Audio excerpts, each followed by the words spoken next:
নমস্কার। আমার দ্বিতীয় এপিসোড অবশ্যই তারেক রহমানকে নিয়ে।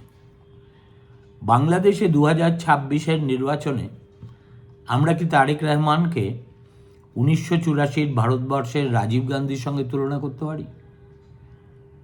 একটা কথা ঠিক, যে যেভাবে রাজীব ইন্দিরা গান্ধীর শূন্যস্থান পূর্ণ করে দেশের প্রধানমন্ত্রী হয়েছিলেন, সেটা একেবারেই পারিবারিক শাসনের একটা জ্বলন্ত দৃষ্টান্ত ছাড়া আর কিছুই নয়।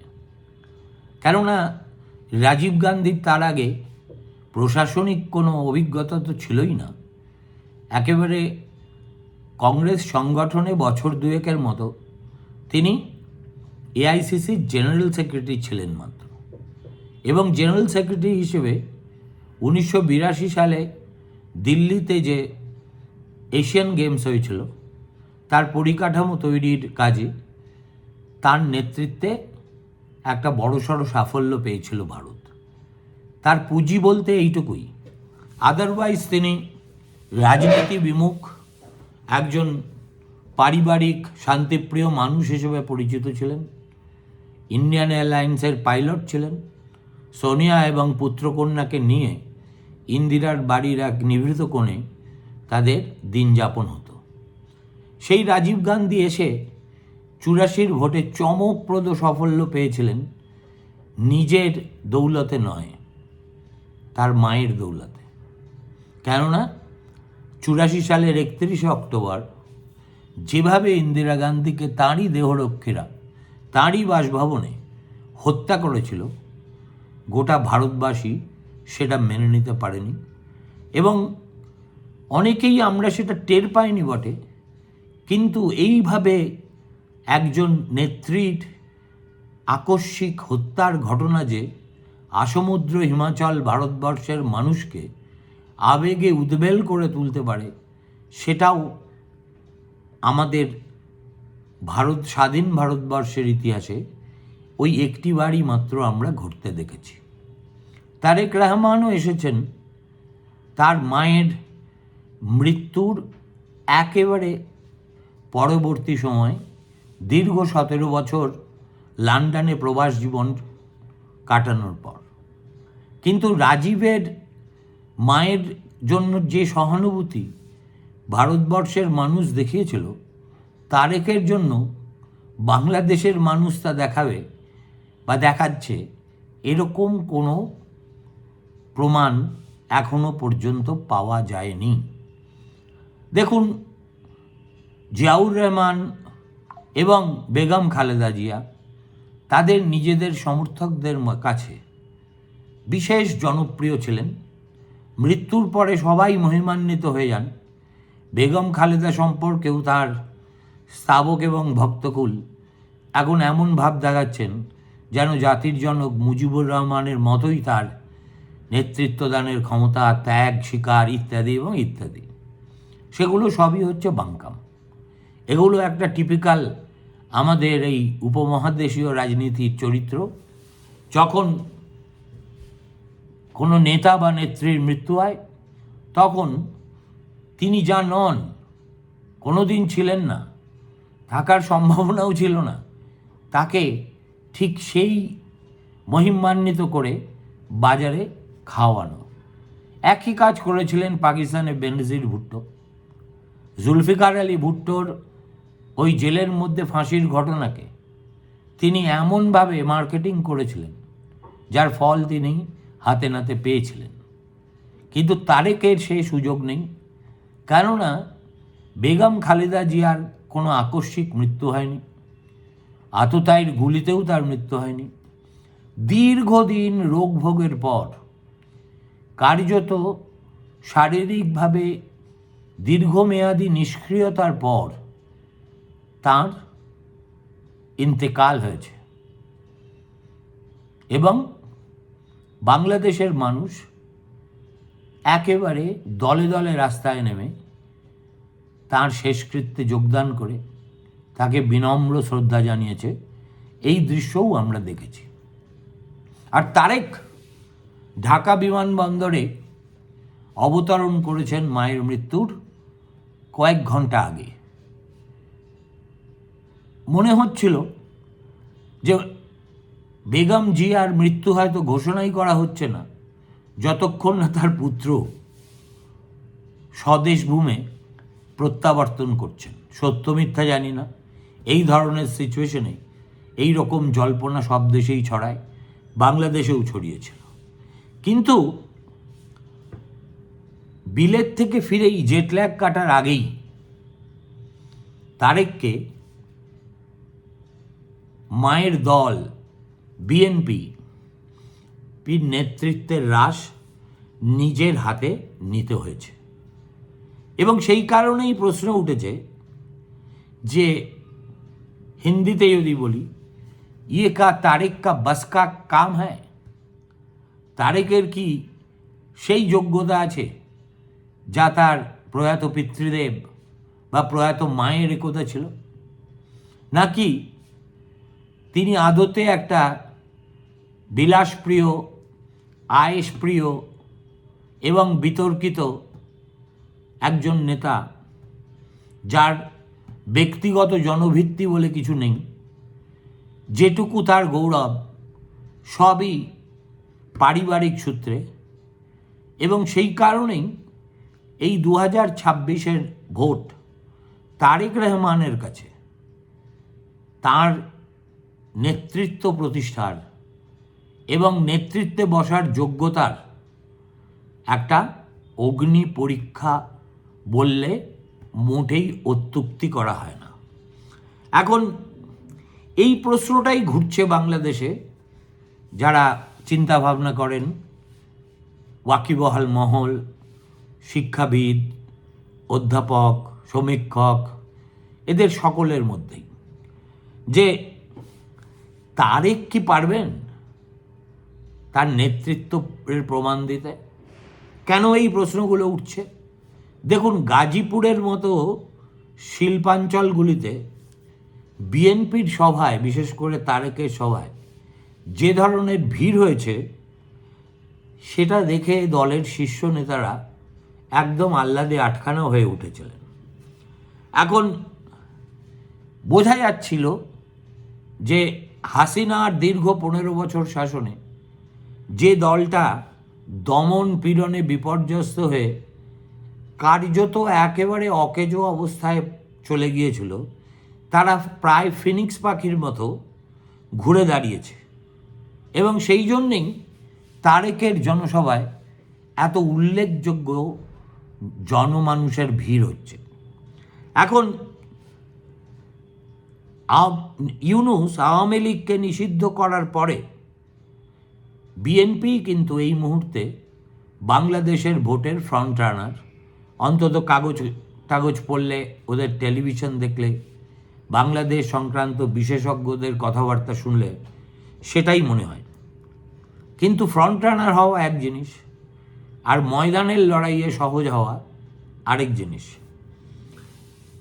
কেননা বিএনপির সামনে হঠাৎ করে প্রতিদ্বন্দ্বী হিসেবে উঠে এসেছে জামাত ইসলামী। 2024 সালের ছাত্র আন্দোলনের নেতাদের গড়া ন্যাশনাল সিটিজেন পার্টি তাদের একটা বড় অংশের সঙ্গে জোট বেঁধে তারাই হয়ে দাঁড়িয়েছে বিএনপির সামনে সবচেয়ে বড় রাজনৈতিক চ্যালেঞ্জ। তারেক রহমানের বয়স হয়তো খুব বেশি নয়, 60, কিন্তু 17 বছর ধরে তিনি বাংলাদেশের জল হাওয়া তো পরিচিতই ছিলেন না। এবং 17 বছরের ব্যবধান একটা খুব কম দিনের ব্যবধান নয়। বেনজির ভুট্টোও নির্বাসন থেকে দেশে যখন ফিরেছিলেন, তারও মাঝখানে অনেকগুলো বছর ছিল, কিন্তু বোধহয় 17 বছর আদৌ নয়। সে যাই হোক, তার এই প্রত্যাবর্তন আর কিছু না হোক, বিএনপির সাধারণ কর্মী সমর্থকদের কাছে একটা অত্যন্ত আবেগঘন মুহূর্ত যে ছিল, সেটা আমরা টেলিভিশনের পর্দায় দেখতে পেয়েছি। এবং খালেদা জিয়ার দীর্ঘ কারাবাস এবং তজ্জনিত অসুস্থতা, এই যে একটা দীর্ঘ সময় গেছে, এই সময়ে বিএনপি দল একটা অভিভাবকহীনতায় ভুগছিল সেটাও আমরা বুঝতে পেরেছিলাম। তারেক রহমানের সশরীরে উপস্থিতি সেই ক্ষতে কিছুটা হলেও প্রলেপ তো লাগিয়েছেই। বাংলাদেশের তৃণমূল স্তরে এখন কেবল একজন নেতাই নন তিনি, বরং জিয়া পরিবার এবং খালেদা জিয়ার রাজনৈতিক কর্মকাণ্ডের অন্যতম প্রতীক। কিন্তু ওই যে রবি ঠাকুর বলে গেছিলেন, তোমারও পতাকা যারে দাও তারে বহিবারে দাও শকতি। বাবা মার নাম যে জিয়াউর রহমান এবং বেগম খালেদা, সেটা তো বায়োলজিক্যাল কারণে, তার সঙ্গে নেতৃত্ব প্রতিষ্ঠার তো কোনো সম্পর্ক নেই। এবং প্রথম কথা, এ ব্যাপারে কারুর মনে কোনো দ্বন্দ্ব নেই যে তার মায়ের জনপ্রিয়তাকে ছাড়িয়ে যাওয়ার মতো কোনো লক্ষণ তারেক রহমান আজ পর্যন্ত দেখাতে পারেননি। সেই কারণেই তার সম্পর্কে তাঁরই ভোটারদের মনে প্রত্যাশা যেমন আছে, তেমনি সংশয়ও আছে। প্রত্যাশা আর সংশয়ের দোলাচলের মধ্যে তারা এই মুহূর্তে রয়েছেন, এবং সেই কারণেই আগামীকালের নির্বাচন তারেকের পক্ষে এক অত্যন্ত গুরুত্বপূর্ণ ঘটনা।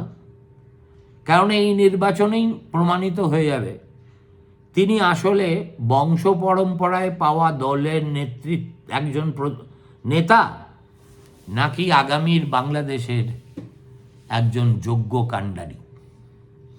দেখুন, 17 বছর ধরে তারেক লন্ডনে বসে ভার্চুয়ালি দল চালিয়েছেন। এই এক আধুনিক যুগের আধুনিক উপদ্রব। এবং বাংলাদেশে যখন তার অনুপস্থিতিতে মা খালেদা জিয়া সহ শীর্ষ নেতারা মামলা, হামলা, জেল, জুলুমের মুখে দিশেহারা, তখন কয়েক হাজার মাইল দূরে ছিলেন তারেক। ডিসেম্বরে দেশে ফেরায় তার সেই প্রতীকী নেতৃত্ব এখন বাস্তবের মাটির উপর দাঁড়িয়ে আছে। কিন্তু এই প্রত্যাবর্তনের আবহে তার সামনে সবচেয়ে বড় চ্যালেঞ্জ দলের ওপর নিজের সাংগঠনিক নিয়ন্ত্রণ প্রতিষ্ঠা করা। সেখানেই একটা মস্ত বড় গলদ হয়ে গেছে। His legitimacy is being questioned not by others but by a section of his own partymen. তিনি নির্বাচনী ময়দানে নামতেই বিএনপির অন্দরে বিশৃঙ্খলার ছবিটা স্পষ্ট হয়ে গেছে।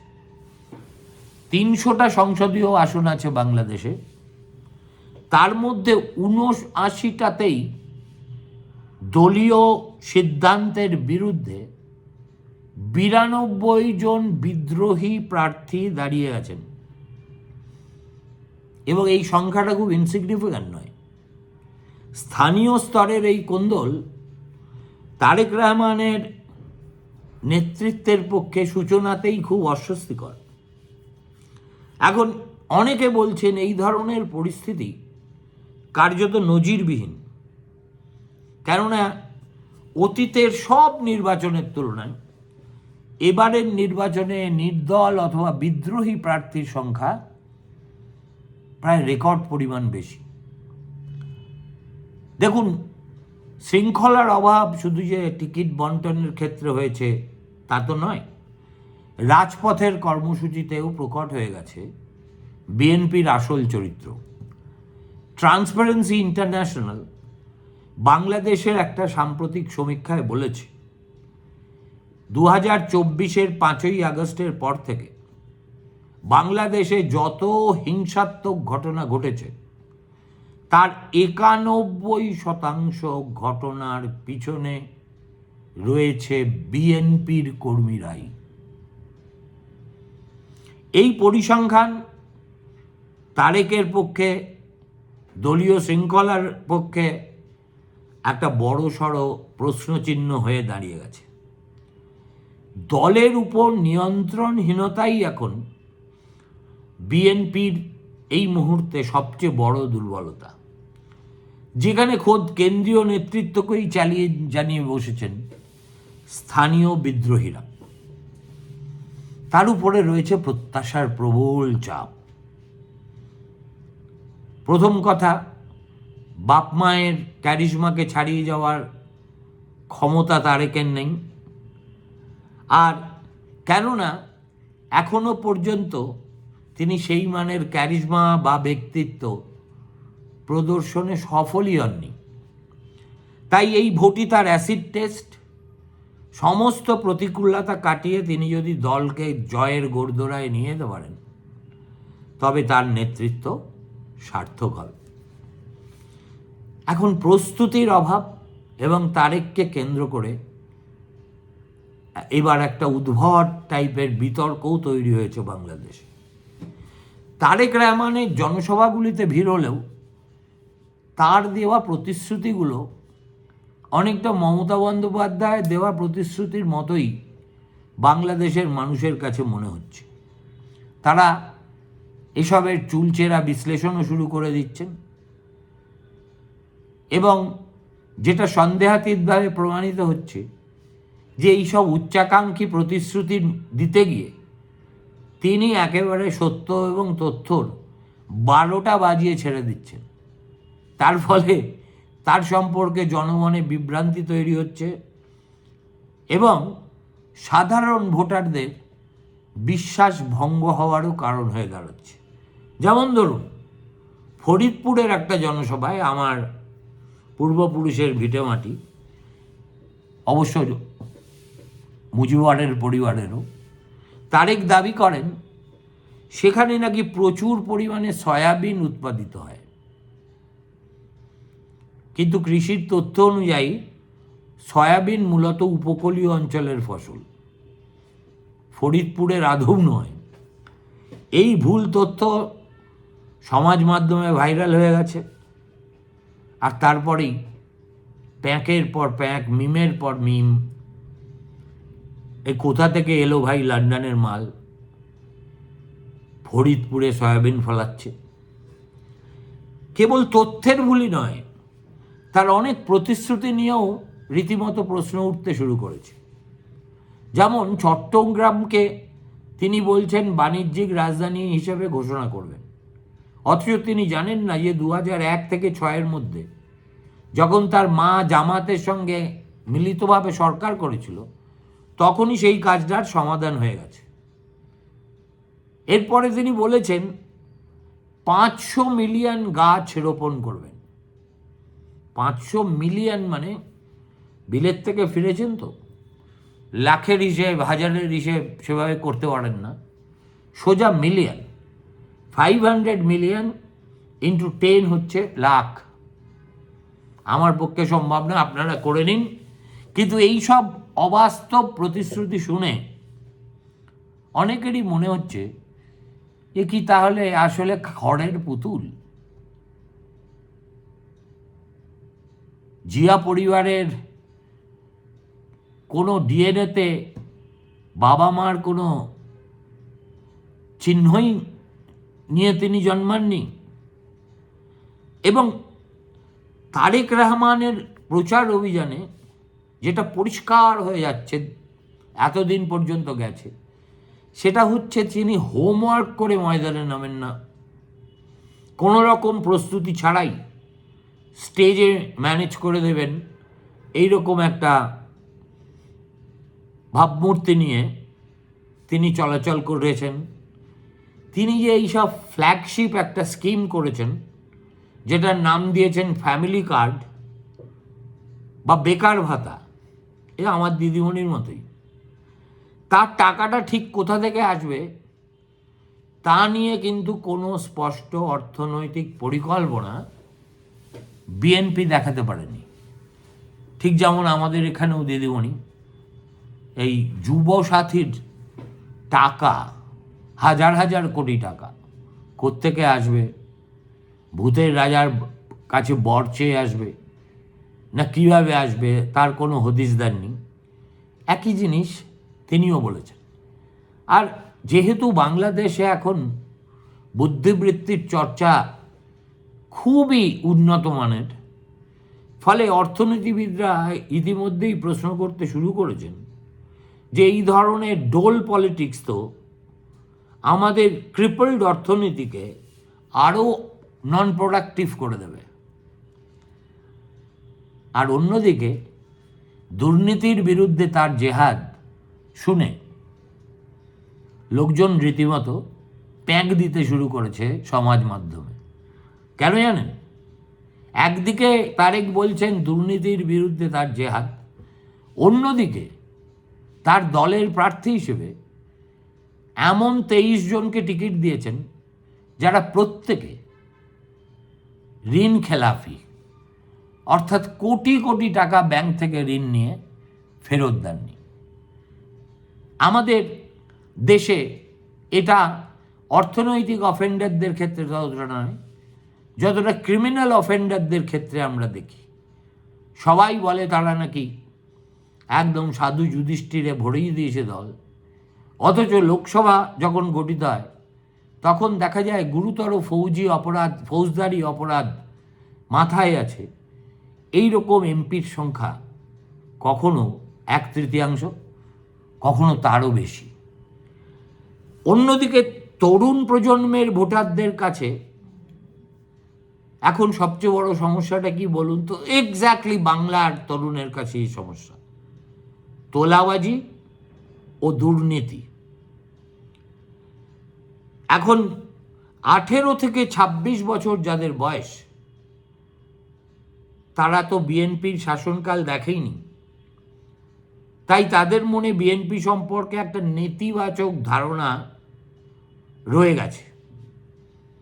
তারেক রহমান যদিও অতীতের ভুলের জন্য মানুষের কাছে ক্ষমা চাচ্ছেন এবং স্বচ্ছ প্রশাসনের অঙ্গীকার করছেন, তবুও তৃণমূল পর্যায়ে তার দলের লোকেদের বিরুদ্ধে চাঁদাবাজির যে অভিযোগ উঠছে, তাতে পার্টির ভাবমূর্তি রক্ষা করা অত্যন্ত কঠিন, অনেকটা এপার বাংলায় তৃণমূল কংগ্রেসের মতোই। এখন ঢাকার এক বিলাসবহুল হোটেলে নির্বাচনী ইস্তেহার প্রকাশ করার সময় তারেক বলেছিলেন উপযুক্ত ব্যক্তিকে উপযুক্ত স্থানে বসানোই নাকি তার লক্ষ্য। কিন্তু দলের অন্দরের ছবিটা কি সত্যিই তাই? দলের ভিতরেই এখন গুঞ্জন তারেকের যে প্রচার টিম সাজানো হয়েছে তাতে মেধাকে আদৌ গুরুত্ব দেওয়া হয়নি, গুরুত্ব দেওয়া হয়েছে লয়্যালটিকে। This is one ailment that plagues almost every party in this subcontinent again. এখন বিশেষ করে লন্ডন থেকে তার সঙ্গে যেসব ঘনিষ্ঠ বন্ধুবান্ধবেরা এসেছেন তাদের উপর অতিরিক্ত নির্ভরতা স্থানীয় নেতাদের কাছে খুবই বিষদৃশ ঠেকছে।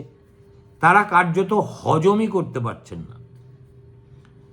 এখন সব মিলিয়ে তাহলে গল্পটা কি দাঁড়াচ্ছে? গল্পটা দাঁড়াচ্ছে এই দীর্ঘদিনের পরবাস, তার ফল, অনিবার্য ফল হয়েছে বাংলাদেশের বাস্তব পরিস্থিতি সম্পর্কে তারেক রহমানের যে কার্যত কোনো ধ্যান ধারণাই নেই, সেটা যত দিন যাচ্ছে তত বেশি করে বেআব্রু হয়ে যাচ্ছে। আর তার উপরে তারেক সেই সব উপদেষ্টাদের উপর নির্ভর করছেন যারাও তার মতো অন্তত 1.5 দশক ধরে ভাগলবা হয়ে বিদেশে বসেছিলেন। এখন ফলে দেশ জুড়ে তিনি প্রচার করতে পারেন তারেকের আসলে এক ধরনের ক্যাপটিভ অডিয়েন্স তিনি তৈরি করেছেন, কিংবা বলা যেতে পারে বাংলা একটা নিয়ন্ত্রিত বলয়, তার মধ্যেই তিনি ঘোরাফেরা করেন। এখন